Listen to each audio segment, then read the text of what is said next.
Hello friends, welcome to Kannan info Tamil. நம்ம இன்னைக்கு என்ன டாபிக் பார்க்க போறோம் அப்படின்னா, ரெண்டு முக்கியமான டிஃபென்ஸ் அப்டேட் இந்த வீடியோல பார்க்க போறோம். முதல் டிஃபென்ஸ் அப்டேட், சமீபத்துல கத்தார் நாட்டு நீதிமன்றம் 8 முன்னாள் இந்திய கடற்படை அதிகாரிகளுக்கு மரண தண்டனை கொடுத்திருக்காங்க. இந்த 8 அதிகாரிகளுக்கும் எதற்கு மரண தண்டனை கொடுக்கப்பட்டிருக்கு அப்படிங்கிற விஷயத்த இந்தியா மற்றும் கத்தார் நாடுகள் ரகசியமா வச்சிருக்காங்க. அது மட்டும் இல்லாம இதுவரைக்கும் கத்தார் இந்திய வீரர்களுக்கு கொடுக்கப்பட்ட மரண தண்டனை குறித்து எந்த ஒரு ஸ்டேட்மெண்ட்டையும் வெளியிடல. கத்தார் நீதிமன்றம் இந்திய வீரர்களுக்கு மரண தண்டனை வழங்கியதற்கு முக்கியமான காரணமா சொல்லப்படுவது தற்போது நடந்து வரும் ஹமாஸ் இஸ்ரேல் போர்ல இந்தியா இஸ்ரேலுக்கு ஆதரவா செயல்படுறாங்க.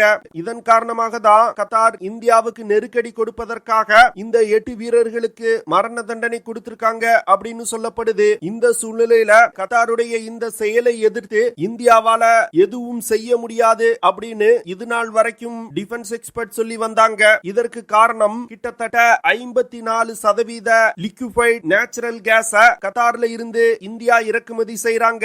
இதன் காரணமாக இந்தியா கத்தாரிடம் பணிந்துதான் போயாகணும் அப்படிங்கிற நிலை இருப்பதா சொல்லப்பட்டது. ஆனா தற்போது கத்தார் நாட்டிற்கு ஒரு பதிலடியை கொடுப்பதற்கு இந்தியா ஒரு மிகப்பெரிய திட்டத்தை கையில் எடுத்திருக்காங்க. இந்தியா கையில் எடுத்திருக்கக்கூடிய திட்டம் என்ன? இதன் மூலமா கத்தார் நாட்டை எப்படி வழிக்கு கொண்டு வர முடியும்? இந்த திட்டம் நிறைவேற்றப்பட்டால் இந்தியாவுக்கு கிடைக்கக்கூடிய நன்மைகள் என்ன அப்படிங்கிறது குறித்து பார்க்கலாம். இரண்டாவது அப்டேட், சீனா இந்தியாவை கடல் மற்றும் தரை மார்க்கமா சுற்றி வளைப்பதற்கான வேலைகளை செஞ்சு கொண்டிருப்பதா செய்திகள் வெளிவந்திருக்கு. சீனா லைன் ஆஃப் ஆக்சுவல் கண்ட்ரோல் பகுதி மற்றும் இந்திய பெருங்கடல் பகுதியில இந்தியாவுக்கு எதிராக என்னென்ன வேலைகளை செஞ்சு வந்துகிட்டு இருக்காங்க, சீனாவுடைய இந்த திட்டத்தை முறியடிப்பதற்கு இந்தியா என்ன வேலைகளை செஞ்சு வந்துகிட்டு இருக்காங்க அப்படிங்கிறது குறித்து நம்ம டீடைலா இந்த வீடியோல பார்க்கலாம். நம்ம சேனல்ல டிஃபென்ஸ் மற்றும் ஜியோபாலிட்டிக்ஸ் சம்பந்தமா தினம் ஒரு வீடியோ பப்ளிஷ் பண்ணிட்டு இருக்கோம். உங்களுக்கு நம்ம சேனல்ல பப்ளிஷ் பண்ணக்கூடிய வீடியோஸ் பிடிச்சிருந்துச்சுன்னா சேனலை சப்ஸ்கிரைப் பண்ணி சப்போர்ட் பண்ணுங்க. நீங்க பண்ற ஒவ்வொரு சப்ஸ்கிரிப்ஷனும் எனக்கு அடுத்தடுத்த வீடியோஸ் போடுறதுக்கு ஒரு மோட்டிவேஷனா இருக்கும். கிட்டத்தட்ட ஒரு வருடங்களுக்கு முன்பே 8 இந்திய கடற்படை அதிகாரிகளை கத்தார் உளவு அமைப்பு கைது செஞ்சாங்க. இந்த 8 வீரர்களையும் விடுதலை செய்வதற்கு இந்திய அரசாங்கம் கத்தார் நாட்டுடன் பேச்சுவார்த்தை நடத்தி வந்துகிட்டு இருந்தாங்க.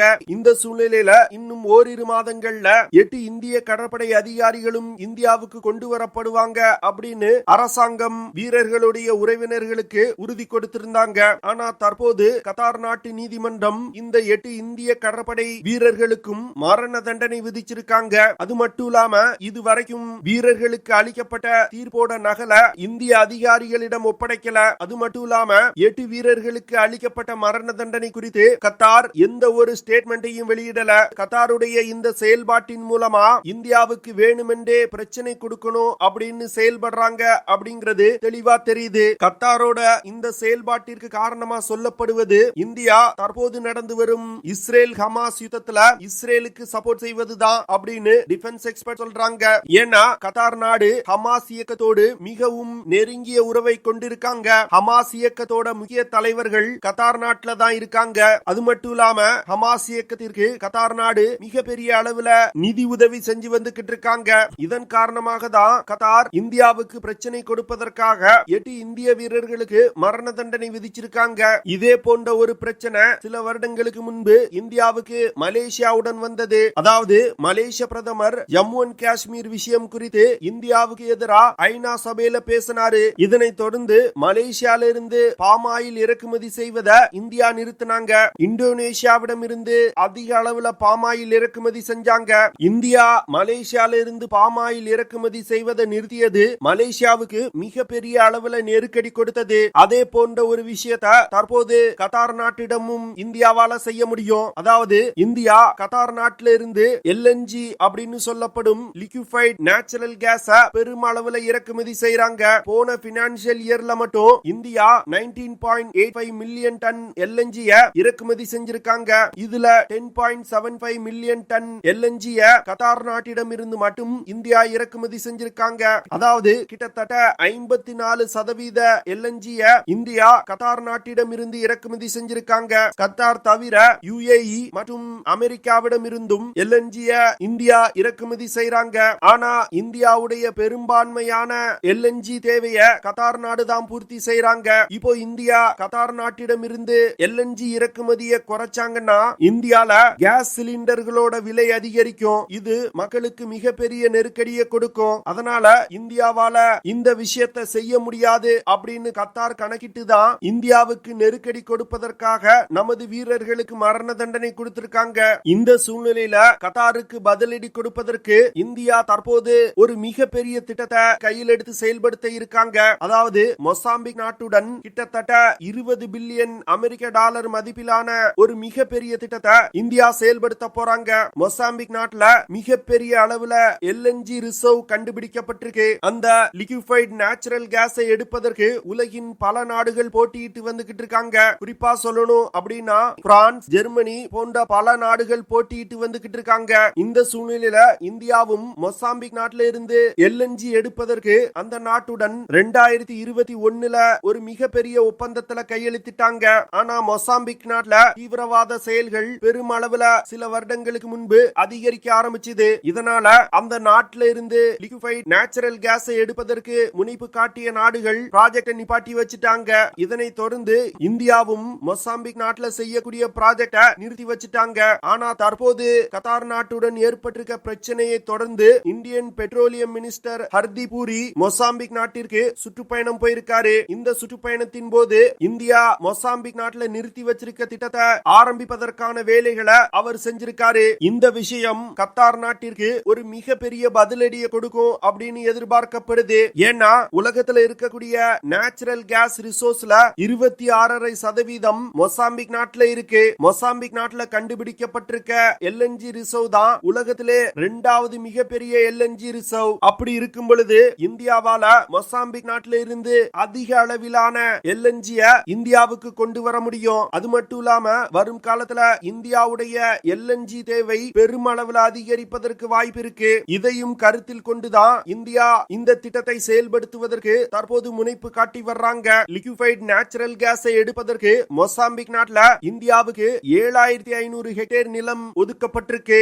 இந்த ஏரியாவை பயன்படுத்தி இந்தியாவால மிகப்பெரிய அளவுல எல்என்ஜிய எடுக்க முடியும். மொசாம்பிக் நாட்டுல இருக்கக்கூடிய எல்என்ஜி ரிசோர்ஸ்ல இருந்து 120 வருடங்கள் நேச்சுரல் கேஸை எடுக்க முடியும். அதனால ஃபியூச்சர்ல இந்த திட்டம் செயல்படுத்தப்படும் பொழுது இந்தியாவால மொசாம்பிக் நாட்டுல இருந்து அதிக அளவிலான எல்என்ஜிய இந்தியாவுக்கு கொண்டு வர முடியும். இந்த விஷயம் கத்தார் நாட்டிற்கு ஒரு மிகப்பெரிய பின்னடைவா பார்க்கப்படுது. ஏன்னா இந்தியாவுக்கு மொசாம்பிக் நாட்டுல இருந்து எல்என்ஜி வர ஆரம்பிச்சதுன்னா இந்தியாவால கத்தார் நாட்டிடம் பார்கெயின் செய்ய முடியும். இதனால எல்என்ஜியோட விலைய குறைச்சு வாங்க முடியும். இந்த மொசாம்பிக் நாடு ஆப்பிரிக்க கண்டத்துல தென் பகுதியில இருக்கு. அதனால இந்திய பெருங்கடல் வழியாக லிக்விஃபைட் நேச்சுரல் கேஸ இந்தியாவுடைய வெஸ்டர்ன் கோஸ்டுக்கு மிக எளிதா கொண்டு வர முடியும். மொசாம்பிக்ல இருந்து இந்தியாவுக்கு நேச்சுரல் கேஸை எடுத்து வருவதற்கு 3 நாட்கள் ஆகும். இந்த டிராவலிங் டைம் மிகவும் குறைவானதுதான். இதனால இந்தியாவிற்கு பல வகையில லாபத்தை கொடுக்கும். இதுல குறிப்பிடத்தக்க விஷயம் என்னன்னா இந்தியா எல்என்ஜிய ஸ்டோர் செய்வதற்கான ஃபெசிலிட்டிய தன்னுடைய வெஸ்ட் கோஸ்ட் பகுதியில தான் மிகப்பெரிய அளவுல வச்சிருக்காங்க. மொசாம்பிக் நாட்டில இருந்து வரக்கூடிய கப்பல்களும் இந்தியாவுடைய வெஸ்ட் கோஸ்ட தான் சென்றடையுது. அதனால மிக எளிதா மொசாம்பிக் நாட்டில இருந்து வரக்கூடிய எல்என்ஜிய இந்தியால ஸ்டோர் செய்து வைக்க முடியும். இந்தியாவுடைய இந்த மொசாம்பிக் எல்என்ஜி திட்டம் கத்தார் நாட்டிற்கு ஒரு மிகப்பெரிய பின்னடைவா பார்க்கப்படுது. இதுவரைக்கும் இந்தியா நம்மளை விட்டா வேற யார்கிட்ட போய் எல்என்ஜி வாங்குவாங்க அப்படிங்கிற ஒரு திமிர்ல இருந்தாங்க. இனி கத்தாரோட ஆட்டம் இந்தியாவிடம் செல்லுபடியாகாது. அடுத்த அப்டேட், சமீபத்தில் எடுக்கப்பட்ட சேட்டலைட் புகைப்படங்கள்ல China line of actual control பகுதியில மிகப்பெரிய அளவுல தன்னுடைய படையின் எண்ணிக்கையை அதிகரிச்சிருப்பது தெரிய வந்திருக்கு. அதுவும் குறிப்பா அருணாச்சல் பிரதேஷ் மாநிலத்தில் உள்ள தவாங் செக்டார் பகுதிக்கு அருகில் சீனா தன்னுடைய படையின் எண்ணிக்கையை அதிகரிச்சிருக்காங்க. அதே வேளையில அருணாச்சல் பிரதேஷ் மாநிலத்தை ஒட்டியுள்ள பகுதிகளில் மிகப்பெரிய அளவுல ரோட், பிரிட்ஜஸ் போன்ற கன்ஸ்ட்ரக்ஷன் வேலைகளையும் சீனா செஞ்சு வந்துகிட்டு இருக்காங்க. சீனாவுடைய இந்த செயல்பாடுகள் குறித்து இந்திய ராணுவத்தினர் மிகவும் உன்னிப்பா கவனிச்சு வந்துகிட்டு இருக்காங்க. சீனா எந்த அளவுக்கு தன்னுடைய படையின் எண்ணிக்கையை லைன் ஆஃப் ஆக்சுவல் கண்ட்ரோல் பகுதியில் அதிகரிக்கிறாங்களோ அதே அளவிலான படைய இந்தியாவும் தொடர்ந்து அதிகரிச்சு வந்துகிட்டு இருக்காங்க. அது மட்டும் இல்லாம சீனாவுக்கு போட்டியா லைன் ஆஃப் ஆக்சுவல் கண்ட்ரோல் பகுதியில மிகப்பெரிய அளவுல கன்ஸ்ட்ரக்ஷன் வேலைகளையும் செஞ்சு வந்துகிட்டு இருக்காங்க. சமீபத்துல Indian defence minister Rajnath Singh அவர்கள் அருணாச்சல் பிரதேஷ் மாநிலத்திற்கு சுற்றுப்பயணம் போயிருந்தாரு. அவரின் சுற்றுப்பயணத்தின் போது சீனாவுடைய செயல்பாடுகள் குறித்து பேசப்பட்டிருக்கு. சீனா சீனா தன்னுடைய படையின் எண்ணிக்கையை அருணாச்சல் பிரதேஷ் மாநில எல்லையில அதிகரிப்பதற்கு காரணமா இந்திய ராணுவம் சந்தேகிப்பது 2020 எப்படி இந்திய எல்லைக்குள் நுழைய முயன்றாங்களோ அதே போன்ற ஒரு வேலைய அருணாச்சல் பிரதேஷ் மாநில எல்லையிலையும் செய்வதற்கு சீனா முயல்வாங்களோ அப்படின்னு இந்தியா சந்தேகிக்கிறாங்க. அதனால சீனாவுடைய ஒவ்வொரு நகர்வையும் இந்திய ராணுவத்தினர் கண்காணிச்சு வந்துகிட்டு இருக்காங்க. அடுத்து சீனா இந்திய பெருங்கடல் பகுதியிலையும் தன்னுடைய கப்பல்களின் எண்ணிக்கையை அதிகரிச்சிருப்பதா தற்போது செய்திகள் வெளிவந்திருக்கு. அதாவது இந்திய பெருங்கடல் பகுதியில ஆன்டி பைரசி மிஷனுக்காக சீனா தன்னுடைய கப்பல்களை நிறுத்தி வச்சிருப்பாங்க. குறிப்பா சீனாவுடைய 44வது ஆன்டி பைரஸ் மிஷனுக்காக 3 கப்பல்களை பர்ஷியன் கல்ஃப் பகுதியில சீனா நிறுத்தி வச்சிருப்பாங்க. ஆனா தற்போது கூடுதலா 45 ஆன்டி பைரசி மிஷன் அப்படின்னு சொல்லிட்டு 3 கப்பல்களை இந்திய பெருங்கடல் பகுதியில டிப்ளாய் செஞ்சிருக்காங்க. இந்த கப்பல்கள் ரெட் சி ஏடன் ஏரியா பகுதியில டிப்ளாய் செய்யப்பட்டிருக்கு. இந்த கப்பல்கள் தவிர சாங்டி அப்படிங்கிற நீர்மூழ்கி கப்பலும் ஜென் 6 அப்படிங்கிற உளவு கப்பலையும் இந்திய பெருங்கடல் பகுதியில சீனா டிப்ளாய் செஞ்சிருக்காங்க. சீனா தன்னுடைய கப்பல்களின் எண்ணிக்கையை இந்திய பெருங்கடல் பகுதியில அதிகரிப்பதற்கு ஆன்டி பைரசி மிஷனுக்காக அப்படின்னு சொல்றாங்க.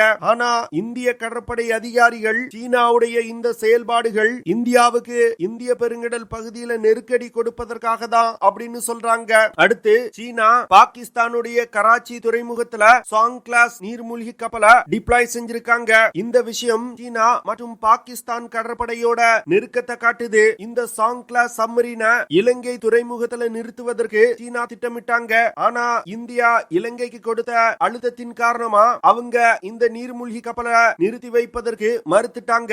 இதனை தொடர்ந்துதான் பாகிஸ்தானுடைய கராச்சி துறைமுகத்துல தற்போது நிலைநிறுத்தி இருக்காங்க. இந்த 2 விஷயங்களையும் ஒருங்கிணைத்து பார்க்கும் பொழுது சீனா இந்தியாவுக்கு தரை மற்றும் கடல் பகுதியில ஒரே நேரத்துல பிரச்சனை கொடுப்பதற்காக இந்த வேலைகளை செஞ்சு வந்து கொண்டிருப்பது மிக தெளிவா தெரியுது. அதனால இந்திய கடற்படை மற்றும் இந்திய தரைப்படை தற்போது ரொம்ப அலர்ட்டா சீனாவின் ஒவ்வொரு நகர்வையும் கண்காணிச்சு வந்துகிட்டு இருக்காங்க. ஓகே ஃப்ரெண்ட்ஸ், நம்ம வீடியோவோட நிறைவு பகுதிக்கு வந்துட்டோம். இதெல்லாம் தான் நான் உங்ககிட்ட ஷேர் பண்ணணும் அப்படின்னு நினைச்ச விஷயங்கள். ஐ ஹோப் நான் ஷேர் பண்ண விஷயங்கள் உங்களுக்கு பிடிச்சிருக்கும்னு நினைக்கிறேன். அப்படி பிடிச்சிருந்துச்சுன்னா ஷேர் பண்ணுங்க, லைக் பண்ணுங்க, கமெண்ட் பண்ணுங்க, மறக்காம நம்ம சேனலுக்கு சப்ஸ்கிரைப் பண்ணுங்க. அப்படியே அந்த பெல் நோட்டிபிகேஷனை கிளிக் பண்ணி ஆல்ங்கிற ஆப்ஷனை எனேபிள் பண்ணிக்கங்க. See you in the next video. Jai Hind.